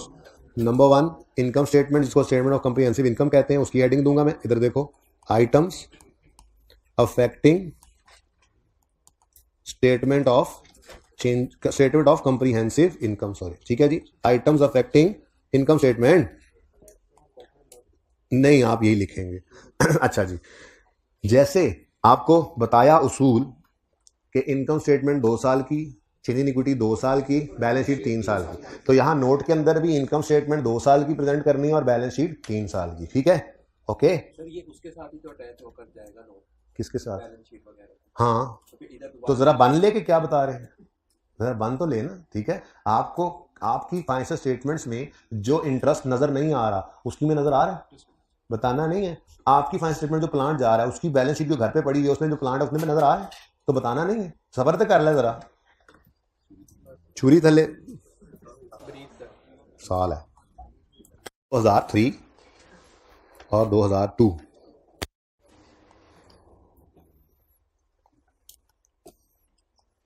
जी प्यारे बच्चों, पागल खानों, इधर देखो, ओ यार क्या कर रहे हो तुम। अच्छा बच्चों इधर देखो, मुझे ये बताओ कि पहली एंट्री में पहले 2002 को और देखो अगेन वापस किधर जा रहे हैं, वर्किंग वन पे। क्या मतलब, इनकम स्टेटमेंट भी इसी वर्किंग ने बनवाई, बैलेंस शीट भी इसी वर्किंग ने बनाई, चेंज इन इक्विटी भी इसी वर्किंग ने बनवाई, और अब नोट भी यही वर्किंग बनवा रही है। और जो जर्नल एंट्रीज हैं वो ये वाली नहीं है जो रिक्वायर्ड है, वो भी यही वर्किंग करवाएगी। तो इसका मतलब ये वो वर्किंग है जो रूह है हमारे सवाल की, ये निकल जाए तो सवाल होना मुश्किल हो जाए। ठीक है, तो इसलिए ये वो बुनियाद है जिसके ऊपर पूरा सवाल खड़ा होता है। ये इसके ऊपर, ये सवाल को पैरों पे खड़ा करने के लिए जरूरी वर्किंग है। ओके, तो अब इनकम स्टेटमेंट है तो एक की तो बन नहीं रही, 2 और 3 की है। और मुझे अब जरा गौर से देखकर बताओ इनकम स्टेटमेंट का कौन सा आइटम हिट हुआ है 2 में? प्रॉफिट। तो प्रॉफिट के ऊपर तो इसने इंपैक्ट डाला था मेरे बच्चों। बताना ये है कि वो कौन सा आइटम था जिसने प्रॉफिट को छेड़ा, यहां पे वो बताना है, वरना वो आ रहा है जूते पहन के सारा ताज। तो इंटरेस्ट एक्सपेंस, इंटरेस्ट एक्सपेंस, ठीक है। ओ ठीक है जी। तो यहां पर आया हम और हमने आकर लिखा इंटरेस्ट, पूरा लिखना है आपने तो इंटरेस्ट। अच्छा देखो जरा नोट कर लो, बाद में पहले समझ लो। इंटरेस्ट एक्सपेंस, ठीक है। 2002 में इंटरेस्ट एक्सपेंस क्या हो रहा है? क्रेडिट। क्या हो रहा है? क्रेडिट, यानी कम। तो आपने यहां प्लस माइनस नहीं यूज करना, आपने यहां पर लिखना है डिक्रीज इन इंटरेस्ट एक्सपेंस। कितने से? 17 से। ठीक है, अब प्लस माइनस कभी भी यूज नहीं करना। और अगर मिसाल के तौर पे 3 में इंटरेस्ट एक्सपेंस इंक्रीज हो जाए तो ये नहीं कि यहां नेगेटिव साइन, अगली लाइन में फिर लिखोगे इंक्रीज इन इंटरेस्ट एक्सपेंस अलग। ठीक है, लेकिन हमारा सवाल तो लकीली दोनों साल में एक ही इंपैक्ट दिखा रहा है, एक ही लाइन में काम चल जाएगा। 2003 के अंदर भी इंटरेस्ट एक्सपेंस क्या हो रहा है? क्रेडिट, यानी कम, यानी डिक्रीज 9 से। ठीक है, ऊपर ऐसा लगता है साल लिखा हुआ है। ये तो इंपैक्ट है जो आइटम हिला हमारी चेंज इन पॉलिसी की वजह से। लेकिन एक चीज स्टैंडर्ड की फरमाइश भी है, वो यहां पर कहता है कि साथ में प्रॉफिट के बारे में भी बताओ। किसके बारे में? प्रॉफिट के बारे में भी बताओ। ठीक है, तो प्रॉफिट के बारे में देखने के लिए वर्किंग की तरफ नहीं जाना, ऊपर जितने आइटम्स होंगे ना, अभी 3-4 आया करेंगे सवाल में, एक थोड़ा ही होगा। तो हम देखोगे, हम देखोगे नहीं, हम देखेंगे, आप देखोगे कि कोई एक्सपेंस बढ़ रहा है, कोई कम हो रहा है, कोई बढ़ रहा है, कोई कम हो रहा है, तो प्रॉफिट पे उसका डायरेक्ट इंपैक्ट देखेंगे। जैसे ये एक्सपेंस क्या हो रहा है? कम, इसके कम होने से प्रॉफिट बढ़ेगा। 2-3 पड़े हो, कोई कम हो रहा है, कोई बढ़ रहा है, तो फिर प्लस माइनस करके देखेंगे नेट में क्या इंपैक्ट आ रहा है। ठीक है ना, तो ये नोट के अंदर ही ऊपर पड़ा हुआ है एक एक्सपेंस जो क्या हो रहा है? डिक्रीज। तो एक्सपेंस के डिक्रीज होने से प्रॉफिट क्या होता है? इंक्रीज। तो इंक्रीज इन प्रॉफिट कितना जी? 17। कोई रश में नहीं था क्लास पिछली के अंदर, मैंने कहा आराम सुकून से नोट बनाएंगे। अगले सवाल की ना वर्किंग मैंने यहां कर ली ताकि कल वो क्वेश्चन वहां पे नोट करूं तो वर्किंग ऑलरेडी हुई पड़ी हो स्ट्रक्चर वाली। ठीक है, ले जी। उसके बाद नेक्स्ट ईयर 3 में आए, 3 में आए तो 3 में क्या देखते हैं? 3 में भी डिक्रीज ही है एक्सपेंस में, तो प्रॉफिट को क्या कर देगा? इंक्रीज। क्योंकि ऊपर आइटम ही बच्चों एक है, इसलिए आपको वही इंपैक्ट प्रॉफिट पे भी नजर आया। अब यूजर को क्या कह रहे हैं हम? यूजर को ये कह रहे हैं भाई देखो, तुमने जो हमने ऊपर रीस्टेट लिखा है ना, तुम परेशान ना हो, इससे पूरी 2002 की इनकम स्टेटमेंट के अंदर सिर्फ 2 चीजें जो है वो चेंज हुई हैं, बाकी sale, cost of sale, admin, selling सब सेम है। एक इंटरेस्ट एक्सपेंस बदला है, इतने से कम हुआ है, और दूसरा प्रॉफिट बदला है, इतने से बढ़ गया। अब उसको हमने पूरी बात बता दी। ठीक है, सही है। Next, items affecting statement of financial position. Items affecting statement of financial position. और फाइनेंशियल पोजीशन कितने साल की बनानी है? स्टैंडर्ड ने कहा है 3 साल की। कौन कौन से? 3, 2 और 1। ठीक है, अब फिर आए अपनी वर्किंग के पास। हाँ भी वर्किंग, बैलेंस शीट आइटम कौन कौन से हैं? उसने कहा इंटरेस्ट एक्सपेंस, प्लांट। ठीक है, plant is balance sheet item. And now we are discussing about items which are affected in statement of financial position. तो प्लांट बढ़ गया, बढ़ गया, बढ़ गया। तीनों साल में डेबिट है, डेबिट डेबिट डेबिट, तो प्लांट एसिड है, एसिड डेबिट होने का मतलब एसिड बढ़ गया। ठीक है, तो इंक्रीज इन प्लांट है। ठीक है जी। 2001 में कितना इंक्रीज आया? बोलें 15 का। 2002 में 15 का सिर्फ 15 का नहीं, एक छोटी सी वर्किंग फिर मैं अब कर लूँ, वर्किंग 1 हुई पड़ी है तो 2 कर लेता हूँ, ठीक है। वर्किंग 2 में यहाँ पर करके करता हूँ वर्किंग 2, ठीक है।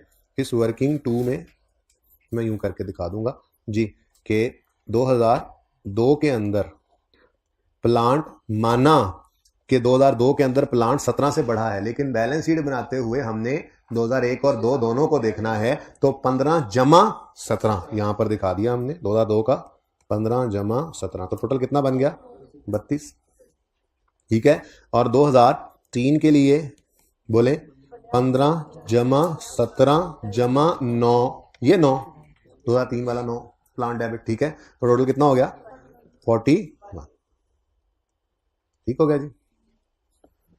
मुश्किल क्या आसान? आसान है, प्रैक्टिस की जरूरत है। कितने बच्चों ने कल जाके जितना सवाल कराया था 3 दफा किया? अच्छा बहुत कम है बच्चे। चलो इधर भी स्पेशल ऑफर इनकी वजह से, आज इनको थकाया मैंने। पूरा सवाल सिर्फ 2 दफा कर लेना, ठीक है। पूरा सवाल सिर्फ 2 दफा कर लेना, जिन्होंने इतना कर लिया था वो भी 2 दफा कर लेना, बहुत फायदा होगा। टॉपिक सारा तैयार हो जाएगा, फिर बस चेंज किया करेंगे इस सवाल में, आज ये एरर है ये कर दो, आज बेस यही सवाल होगा, ठीक है इंशाल्लाह जी। उसके बाद अगली बात, स्टैंडर्ड की फरमाइश, ठीक है। यहां पे भी स्टैंडर्ड फरमाइश करता है कि रिटेन्ड अर्निंग्स के ऊपर इंपैक्ट दिखा दो।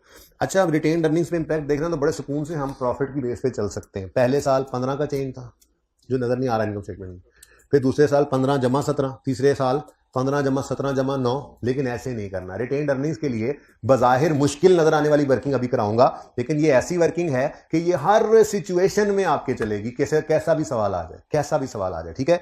तो रिटेन्ड अर्निंग्स निकालनी है, तो इसके लिए वर्किंग नंबर 3 मैं आपको करवाने लगा, ठीक है। और वर्किंग 3 में क्या करना है हमने, देखिएगा, इस इक्वेशन से वाकिफ हैं, assets equal to equity plus liability, accounting equation है, ठीक है।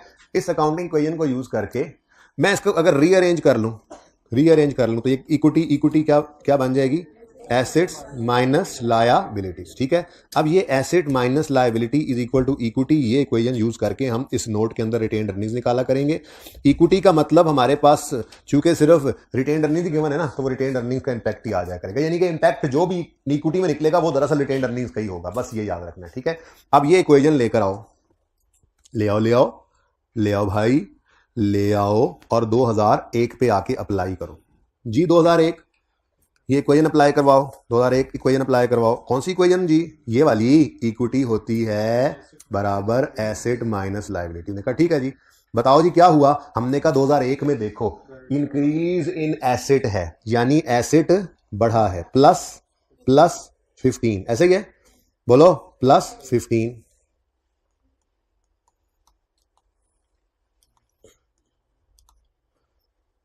इक्विटी निकालनी है, कैसे निकल रही है जी, प्लस 15, और लायबिलिटीज क्या है, कोई नहीं नजर आ रही, -0 हो गया, तो इक्विटी क्या बन गई फिर, प्लस 15, यानी इंक्रीज बाय 15, ठीक है।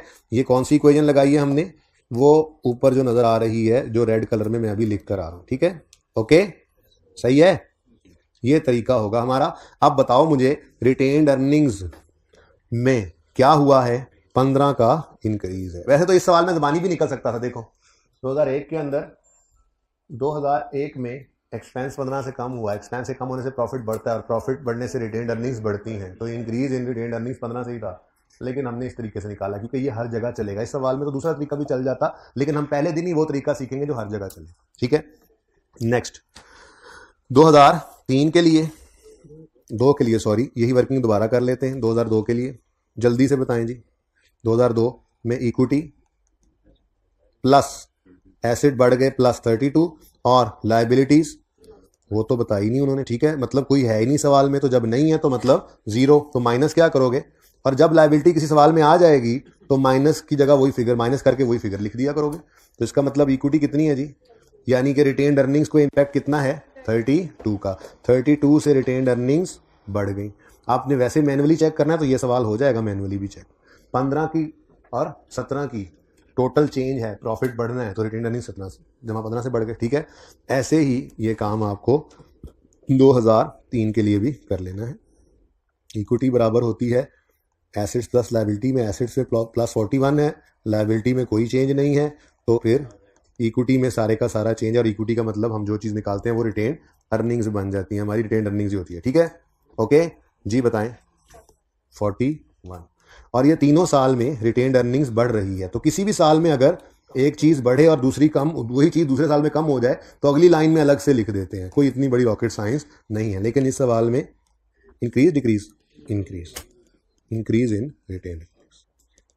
तो बच्चों ये आपके सवाल में नोट है जो कल रह गया था। रिक्वायरमेंट ई पेंडिंग है, इसकी पिक्चर ले लीजिए, ये नई चीज़ है। जिसने लिख लिया अच्छी बात।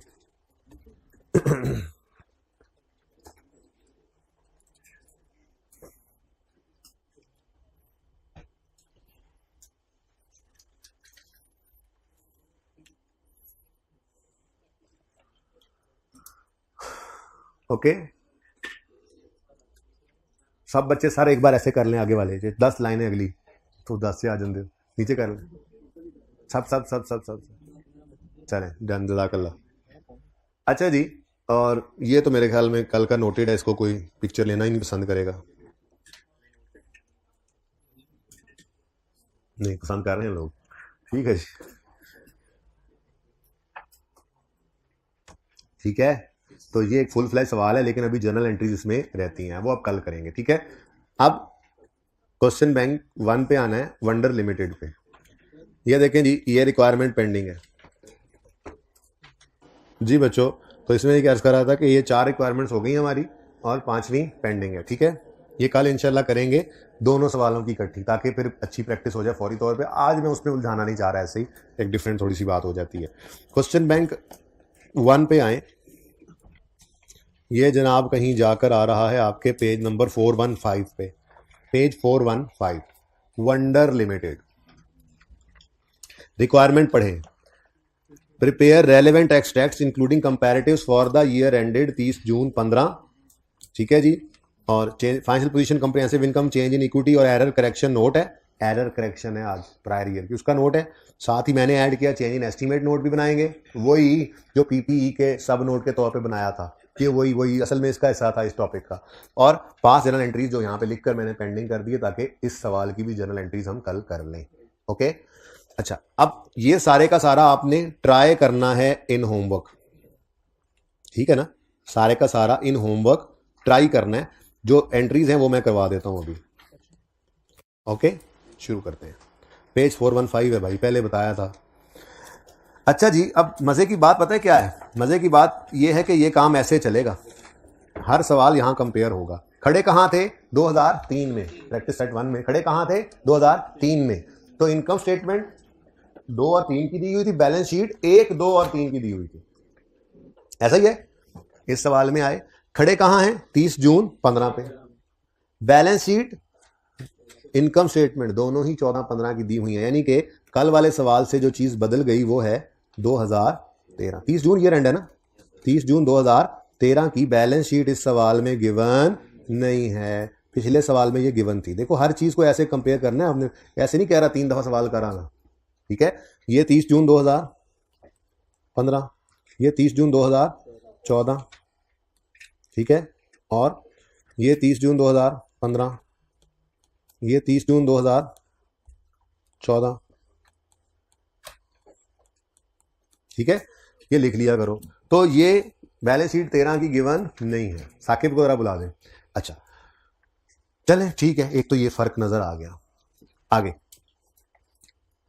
वो कहता है wonder limited is engage in manufacturing and sale of textile machinery, following are the draft extracts of statement of financial position and comprehensive income.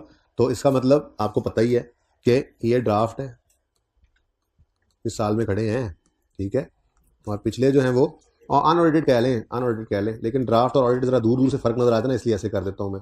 और ये ऑडिटेड। सर से पूछो 5 मिनट 10 11 10 तक मिल सकते हैं, जो लीगल टाइम है, ठीक है। उनकी वैसे क्लास 11-15 पे लीगली शुरू होती है ना, लेकिन सर से पूछो 11:15 का पूछना, 10 तक दे देंगे, 11-10। ऑडिटेड इसकी भी हो सकती है। अच्छा, और ऑडिटेड जो कि गिवन नहीं है। ये कल वाले सवाल से कंपेयर हो गया, ठीक है।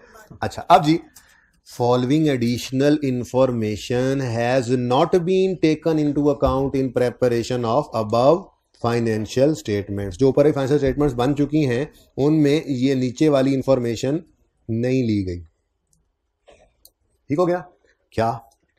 Cost of repairs amounting to 20। यही रुक कर मुझे बताओ, रिपेयर है, रिपेयर इसकी एंट्री होती है repair expense debit cash credit was erroneously debited to machinery.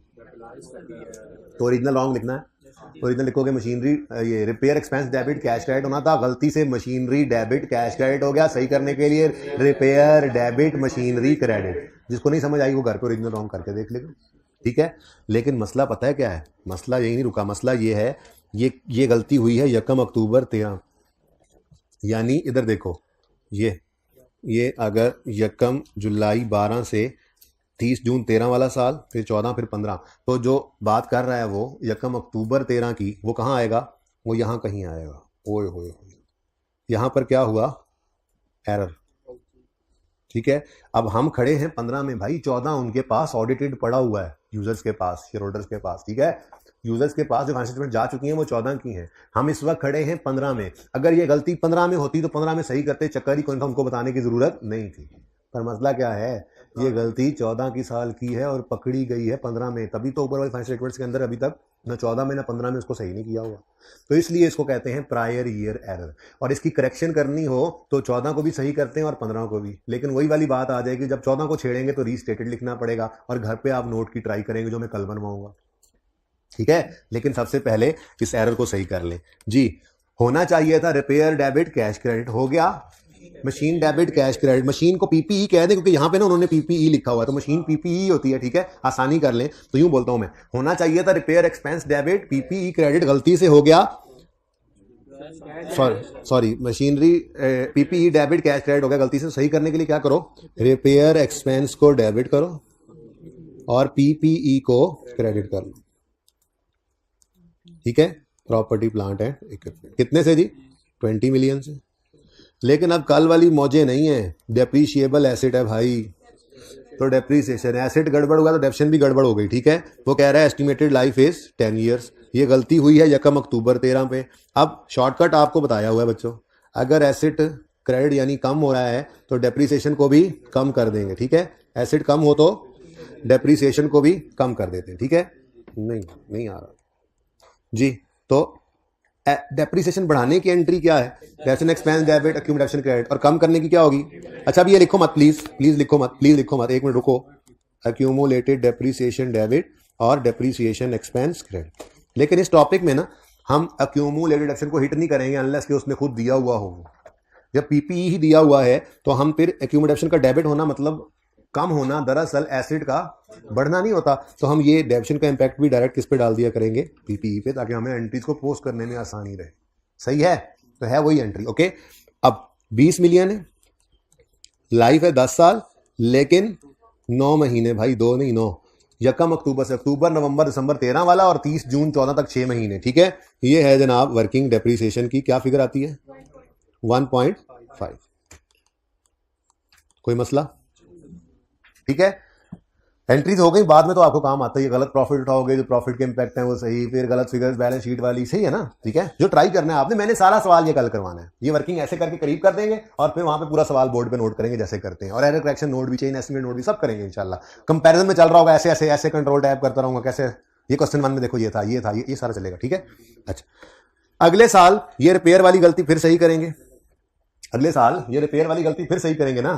सारे ऐसे ऐसे लाने वालों, कुछ होश करो, ये गलती दोबारा सही नहीं होनी। ठीक है, लेकिन डेप्रीसिएशन तो चूंकि चल रहा है, अब एसेट तो गलती है तो वो डेप्रिसिएशन की गलती चलती जाएगी, तो ये एंट्री अब दोबारा करेंगे, PPE debit depreciation expense credit, और इस बार आपको 20 डिवाइडेड बाय 10 करना है, कोई फ्रैक्शन नहीं लगाना, तो 2 रुपए की डेप्रीसिएशन।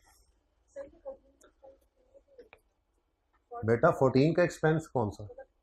डेप्रीसिएशन क्या सारी की सारी 14 के अंदर आ जाएगी? 20 का एसेट है, 20 में सारा डेप्सिट होगा, तो फिर एसेट कहाँ से? एक्सपेंस हुआ ना। 20 के साल में जो एसेट आता था वो अगले 10 साल उसकी लाइफ है, तो उसकी डेप्शन अगले 10 साल में नहीं जाती थी। तो ये भाई 15 का ही एक्सपेंस है जो 15 में लिखा है। सही है, क्या कर लिया तुझे? अच्छा, उसके बाद आखिरी बात, इसका मतलब ये आज हमने क्या पढ़ा, ये हमने पढ़ा प्रायर ईयर एरर। ये क्या है? प्रायर ईयर एरर, और उसकी हमने करेक्शन कर दी है। नेक्स्ट, ऑन यकम जुलाई 14 WL reviewed the estimated useful life of plant and revised it from 5 साल to, ये बेसिकली ना 5 साल, ये टोटल 5 साल से उसने टोटल 8 साल किया। ये बात समझ आती है? क्योंकि उसने क्या लिखा है यहाँ पे, ये ना लिखा हुआ रिमेनिंग लाइफ, उसने क्या लिखा है? रिवाइज किया है उसने एस्टिमेटेड लाइफ को फ्रॉम 5 to 8, तो टोटल लाइफ की मैंने रिमेनिंग निकालनी पड़ेगी। ठीक है, ये क्या है, क्या कहते हैं इसको? चेंज इन एस्टीमेट कहते हैं, अगर याद हो तो। इसकी अकाउंटिंग आपको सिखाई हुई है। ये जिस साल में है बस उसी साल के अंदर इसको सही करना है। ठीक है, लेकिन अब एक मसला है, ये खरीदा था यकम जुलाई 13 पे at a cost of 70 million. इधर देखो, यकम जुलाई 13 पर अगर हम इसको खरीदते हैं तो कितने का खरीदा? 70 का। तो इस साल में डेप्रीशिएट कितना होगा भाई? 70/5। ये लिखी है यूजफुल है 5, जो असल थी, पुरानी बात है। ठीक है, ये 30 जून, ये है यकम जुलाई, यहां नहीं लिखना, नीचे लिख सकते हैं। ये क्या है? 30 जून 2014। ठीक है, 30 जून 2014, जिसको यकम जुलाई 14 भी कहेंगे। ठीक है ना, तो इस दिन तक एक साल डेप्रीशिएट हुआ। कितनी डेप्रीसिएशन आई जी? 14। ये 14 डेप्रीशिएट होकर बुक वैल्यू कितनी बन गई? 56। ठीक है, अब ये 30 जून 14, जिसको हम यकम जुलाई 14 भी कह सकते हैं, इस दिन क्या हुआ? इस दिन एस्टीमेट में चेंज आ गया। ठीक है, अब एस्टीमेट में अगर चेंज आ जाए तो आपको सिखाया हुआ है कि आप book value at the date of change in estimate लेते हो और उसको डिवाइड करते हो रिमेनिंग लाइफ से। रेड कलर से वर्किंग में वैसे कर रहा हूं, देखो यहां पे हम कहते थे जी डेप्रीसिएशन अब 56 को डेप्रीशिएट करोगे और रिमेनिंग लाइफ पे करोगे। 8 साल टोटल लाइफ उसने कहा हो गई है, एक गुजर चुका है, तो रिमेनिंग 7। तो आंसर क्या आता है? ये डेप्रीसिएशन होनी चाहिए। ठीक है, ये बात समझ आती है? इसका मतलब डेप्रीसिएशन विद न्यू एस्टीमेट कितनी बनी? 56/7। 56 कैसे आया समझ आ रहा है? Book value at the date of change है और 7 रिमेनिंग लाइफ है, तो कितनी डेप्शन आ गई? 8। लेकिन एक मसला है, वो मसला ये है कि इन लोगों ने फाइनेंशियल स्टेटमेंट्स बना ली हैं, तो ये तो हो नहीं सकता कि डेप्रीसिएशन चार्ज ना की हो। ये पक्की बात होती है, इस साल में भी गलती हुई है। इस टॉपिक के अंदर कल बताऊंगा दोबारा। ठीक है, इस टॉपिक के अंदर ये असम्पशन है कि इस साल में भी ये गलती हुई है। तो नजर भी आ रहा है फाइनेंशियल स्टेटमेंट्स बन गई हैं, तो ये कैसे हो सकता है कि डेप्शन की एंट्री ना हुई हो? यानी इन्होंने डेप्शन तो इसको किया होगा, लेकिन ये बात यहां पर लिख दी कि ये चेंज इन एस्टीमेट इस फाइनेंशियल स्टेटमेंट के अंदर अकाउंट में नहीं लिया गया, यानी इसको देखा नहीं गया। इसका मतलब उन्होंने पुराने वाली डेप्शन ही चार्ज कर दी है। तो मतलब डेप्रीसिएशन विद ओल्ड एस्टीमेट वो चार्ज कर गए हैं। तो वो ओल्ड एस्टीमेट तो क्या था? 70/5 यानी कि 14। अब कितनी डेप्शन ज्यादा चार्ज हो गई? 6। उसको क्या करोगे? रिवर्स। ये एक्सेस डेप्रीसिएशन है, एक्सेस डेप्रीसिएशन है, excess depreciation to be reversed है। ओके, तो ये रिवर्स करना है, तो रिवर्स करने की एंट्री तो वही है ऊपर वाली ही, PPE debit depreciation expense credit 6 रुपए से, और यहां पर वर्किंग 2 या 3 है, इसका रेफरेंस दे। अब ये सवाल हो गया, अब क्या करना है? 14 और 15 गलत प्रॉफिट सवाल से उठाने। एक्सपेंस के बढ़ने से प्रॉफिट कम हुआ, एक्सपेंस के कम होने से प्रॉफिट बढ़ा, एक्सपेंस के कम होने से प्रॉफिट बढ़ा, एक्सपेंस के कम होने से प्रॉफिट बढ़ा अगले साल के अंदर। फिर बैलेंस शीट में जाओगे तो इस तरह से एसेट्स को देख लोगे, लेकिन वो रीस्टार्ट करोगे। ट्राई करना है ना, मैंने तो सारा सवाल करवाना है। लेकिन जो सबसे बड़ा मसला है ना, वो क्या है? हमारी चेंजेस इन इक्विटी का, डोंट टेल मी कि तुम भी इधर ही आ गए हो। हमारी चेंजेस इन इक्विटी का प्रैक्टिस क्वेश्चन 1 में स्टार्टिंग पॉइंट हमारे चेंजेस इन इक्विटी का क्या था? जल्दी से बताओ। 120। वो 120 काश याद रह जाए हमें ये बात। वो 120 जो 3 में खड़े हैं, ना 3 की रिटेन अर्निंग्स है ना 2 की है, बल्कि उससे पीछे वाले की क्लोजिंग अर्निंग्स हैं। यहां से सवाल शुरू हुआ था। अगर आप हमारे सवाल में देखें तो 15 में खड़े हैं और ना 15 ना 14 ये रिटेन अर्निंग्स चाहिए थी, ये सवाल में है मिसिंग। ठीक है, अब ये जो सवाल मिसिंग है ना, बच्चों को मैंने कहा खुद निकालनी है आपने। ये कैसे निकालोगे?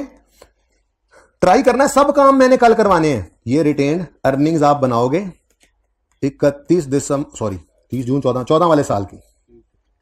30 जून 14 का क्लोजिंग तो अवेलेबल है ना, ये 108। इसको यहां लिखोगे, यहां पर यकम जुलाई 13 आना है, जो हमें चाहिए, जो मिल नहीं रहा। प्रॉफिट इसमें आएगा 14 वाला, लेकिन कौन सा? जो गलत वाला है। हमने रिटेन अर्निंग वही निकालनी है जो उसकी होनी चाहिए थी, ठीक है, ये ट्राई करना है, ठीक है ना। यहां से इंशाल्लाह ब्रॉड डाउन बैलेंसिंग निकलेगा, ये प्रॉफिट भी सवाल में मिल जाएगा, ये भी मिल गया, ये भी मिल गया, ओपनिंग निकलेगा, उससे सवाल शुरू होगा। बाकी इसमें कोई आप जान नहीं है, आप नोट भी बेशक वैसा ही बना डालना, मैं चेंज करवा दूंगा जो चेंज करवाना होगा, ठीक है। मैं सारी रिक्वायरमेंट्स आपके साथ डिस्कस करूंगा। ये आपकी वर्किंग है, इसको देखते हुए क्वेश्चन बैंक 1 को ट्राई कीजिएगा।